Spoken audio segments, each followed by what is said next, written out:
Hello friends, വെറ്റി ഹോമിലേക്ക് എല്ലാവർക്കും സ്വാഗതം. പുറത്ത് നല്ല മഴയൊക്കെ പെയ്യാണ്. അപ്പം ഇന്ന് നമുക്ക് ഈവനിങ് സ്നാക്സ് ആയിട്ട് ഒരു ചൂട് പഴംപൊരി ഉണ്ടാക്കാമെന്ന് വിചാരിച്ചു. അപ്പം ആദ്യം നമുക്ക് അതിൻ്റെ ഇൻഗ്രീഡിയൻസ് എന്തൊക്കെയാണെന്ന് നോക്കാം. 4 പഴമാണ് ഞാൻ എടുത്തിരിക്കുന്നത്, 4 നേന്ത്രപ്പഴം, കുറച്ച് ഉപ്പ്, കുറച്ച് ഷുഗർ എടുത്തിട്ടുണ്ട്, കുറച്ച് ഏലക്കാപ്പൊടി, മൈദ, അരിപ്പൊടി, റവ, സോഡാപ്പൊടി, 1 കപ്പ് വെള്ളം. ഇത്രയാണ് പഴംപൊരിക്ക് വേണ്ട ഇൻഗ്രീഡിയൻസ്. നമുക്കാദ്യം പഴംപൊരിക്ക് വേണ്ട പഴം റെഡിയാക്കാം.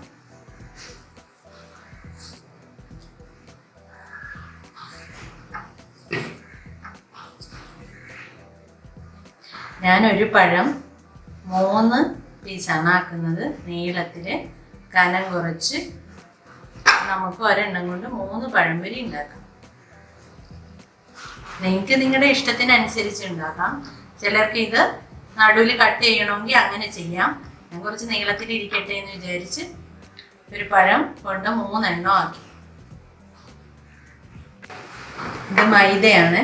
എൻ്റെ ഈ കയ്യിലെ സ്പൂണിന് 10 സ്പൂൺ മൈദയാണ് ഞാൻ എടുത്തിരിക്കുന്നത്. ഇനി ഇതിലേക്ക് ഈ സ്പൂണിന് തന്നെ 2 സ്പൂൺ അരിപ്പൊടി ആഡ് ചെയ്യും. നമ്മൾ ഈ അരിപ്പൊടി ഉപയോഗിക്കുന്നത് പഴംപൊരി കുറച്ച് ക്രിസ്പി ആയിരിക്കാൻ വേണ്ടിയിട്ടാണ്, കൂടി പോവാനും പാടില്ല. ഇതിനൊരു 1/4 ടീസ്പൂൺ ഏലക്കാപ്പൊടി ആഡ് ചെയ്യും. ഒരു 4 സ്പൂൺ പഞ്ചസാര. പിന്നെ നിങ്ങളുടെ ഇഷ്ടത്തിനനുസരിച്ച് ഇത് കൂട്ടാനും കുറയ്ക്കാനും പറ്റും. മധുരം കൂടുതൽ വേണമെന്നുള്ളവർക്ക് കൂടുതൽ ആഡ് ചെയ്യാം. പിന്നെ ഇത് റവയാണ്. ഈ റവ എല്ലാവരും ഒന്നും പഴംപൊരിയിൽ ഉപയോഗിക്കാറില്ല, പക്ഷെ എനിക്കിത് ഉപയോഗിക്കുമ്പോൾ ഒന്നും കൂടി ടേസ്റ്റ് ആയിട്ട് തോന്നിയിട്ടുണ്ട്. നല്ല കുറച്ചും കൂടി ക്രിസ്പി ആയി കുറേ സമയം ഇരിക്കുന്ന പോലെയൊക്കെ തോന്നിയിട്ടുണ്ട്. അതുകൊണ്ടാണ് ഞാൻ റവ ആഡ് ചെയ്യുന്നത്. അതും കൂടുതലാവാൻ പാടില്ല, 1 സ്പൂൺ മാത്രമാണ് ഞാൻ ഇതിൽ ഉപയോഗിച്ചിരിക്കുന്നത്. ഒരു പിഞ്ച് ഉപ്പാണ് എടുത്തിരിക്കുന്നത്. ഉപ്പ് ഒരിക്കലും കൂടി പോകരുത്. അതുപോലെ തന്നെ ഒരു പിഞ്ച് സോഡാപ്പൊടിയും ഉപയോഗിക്കുന്നു. സോഡാപ്പൊടിയൊക്കെ ഓപ്ഷണലാണ്, ആവശ്യമുള്ളവർക്ക് മാത്രം ഉപയോഗിച്ചാൽ മതി. ഇനി ആവശ്യത്തിന് വെള്ളം ഒഴിച്ച് നമുക്കിത് ആദ്യം ഇതൊന്ന് കലക്കിയെടുക്കാം. എന്നിട്ട് മിക്സ് ചെയ്ത് അതിന് ശേഷം ഇത്തിരി വെള്ളം ഒഴിക്കാം.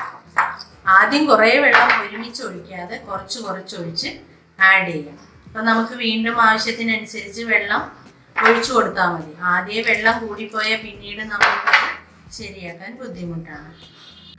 പഴംപൊരിക്ക് നല്ല കളറൊക്കെ വേണമെന്ന് ആഗ്രഹമുള്ളവർക്ക് ഒരു ഇത്തിരി മഞ്ഞപ്പൊടി ചേർക്കാം കേട്ടോ. മഞ്ഞപ്പൊടി ചേർക്കുമ്പോൾ അറിയാമല്ലോ, പഴംപൊരി നല്ല മഞ്ഞ കളറിലിരിക്കും. ഞാൻ മഞ്ഞപ്പൊടി ചേർത്തിട്ടില്ല. ഇവിടെ എൻ്റെ വീട്ടിൽ ആർക്കും മഞ്ഞപ്പൊടി ചേർത്താൽ ഇഷ്ടമല്ല, അതുകൊണ്ടാണ് ഞാൻ ആഡ് ചെയ്യാത്തത്.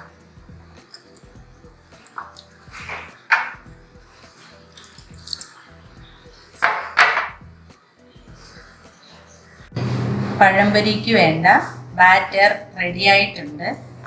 ഇതാണ് ഇതിൻ്റെ കൺസിസ്റ്റൻസി. ഇതുപോലെ ആയാലേ നമുക്ക് പഴംപൊരി ശരിക്ക് കിട്ടുകയുള്ളൂ. പഴംപൊരി ഉണ്ടാക്കാൻ ഒരുങ്ങാം. ആദ്യം നമുക്ക് സ്റ്റൗ കത്തിക്കാം. ഒരു പാന് അടുപ്പത്ത് വെച്ചു. ഇത് ചൂടാവട്ടെ. ചൂടാവുമ്പോൾ നമുക്ക് ആവശ്യത്തിനുള്ള എണ്ണ ഒഴിക്കാം. ചട്ടി നന്നായിട്ട് ചൂടായിട്ടുണ്ട്. നമുക്കിനി പൊരിക്കാനുള്ള എണ്ണ ഒഴിക്കാം. പിന്നെ ഞാൻ എണ്ണ എപ്പോഴും കുറച്ചാണ് ഉപയോഗിക്കുന്നത്. കാരണം അറിയാമല്ലോ, ഒരിക്കൽ ഉപയോഗിച്ച എണ്ണ പിന്നീട് നമുക്ക് ഉപയോഗിക്കാൻ പറ്റില്ല. ആളുകൾക്ക് കൊളസ്ട്രോൾ അങ്ങനെയുള്ള പ്രശ്നങ്ങളൊക്കെ ഉള്ളത് കൊണ്ടും ഒക്കെ എണ്ണ കുറച്ചേ ഞാൻ ഉപയോഗിച്ചിട്ടുള്ളൂ. നിങ്ങൾക്ക് എങ്ങനെ വേണമെങ്കിലും ഉപയോഗിക്കാം. നമ്മുടെ എണ്ണ നന്നായിട്ട് ചൂടായിട്ടുണ്ട്. അപ്പം അങ്ങനെ പഴങ്ങൾ ഓരോന്നായിട്ട് നമുക്കിതിലേക്ക് ഇട്ട് കൊടുക്കാം. പതുക്കെ വേണം ഇടാൻ. എണ്ണ എങ്ങാണ്ട് കയ്യിൽ വീണ് പൊള്ളാതിരിക്കാൻ വേണ്ടിയാണ് പതുക്കെ ഇട്ട് കൊടുക്കുക. ഞാൻ 3 എണ്ണ ഇടുന്നുള്ളൂ, കാരണം എൻ്റെ ചട്ടി കുറച്ച് ചെറുതായതുകൊണ്ട് ഒരുമിച്ച് ഇടാൻ പറ്റില്ല. അതുകൊണ്ട് ഞാൻ 3 എണ്ണ ഇട്ടിട്ടുണ്ട്. ഇനി പതുക്കെ പൊങ്ങി വന്ന് തുടങ്ങി. നന്നായിട്ട് പൊങ്ങി വന്നിട്ടുണ്ട്. ഇതാ നിങ്ങൾക്ക് കാണാൻ പറ്റും, നന്നായി പൊങ്ങി വന്നത്. ഇനി നമുക്കിതൊന്ന് മറിച്ചിട്ട് കൊടുക്കാം.